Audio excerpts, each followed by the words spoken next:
Hello beautiful people! Welcome back to my vlog. Ngayon kasama ko ulit si Reagan ninyo. Kumakain siya ulit ng french fries. Baka mamaya disclaimer lang mga Mars sa mga magsasabi, sisitahin na naman ako mga Mars. Hindi laging kumakain si Reagan ng fries mga mare. Nagkataon lang na may tirang fries sa freezer kaya niluto ko na. Ito nga mga Mars, nilabas ko yung wrapper na tira nung New Year, no?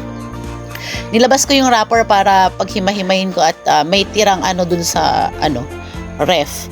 May tirang cheese at saka ham ilalagay natin dito mga Mars. Kaya hirap lang tanggalin nung wrapper Kaya ayan, konti lang yung natirang wrapper kaya ko na siya. Kumbaga dinivide ko na lang. Yan yung ham na alam niyo yung 55 lang mga mare. Tapos, yung cheese, tapos yung wrapper yan. Tapos, i-wrap natin siya. Diba?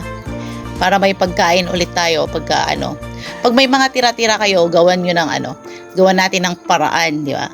Kasi wala tayong maraming pambili. So, gawan natin ng paraan mga mare. Ayan nga, nirarap na natin.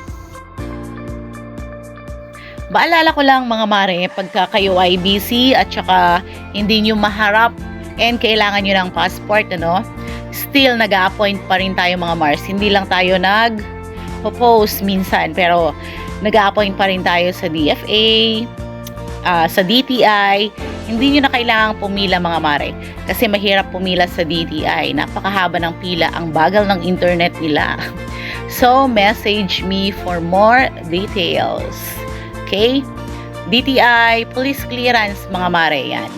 Sa NBI naman mga Mars, pag dito sa Santiago lang, pwede na kayong mag-walk-in dun mga mare. Walk-in pwede dun. Sa ibang branch kasi need ng appointment, pero sa Santiago hindi na mga Mars. Pati sa PSA mga Mars, kabilang pa rin sa service natin.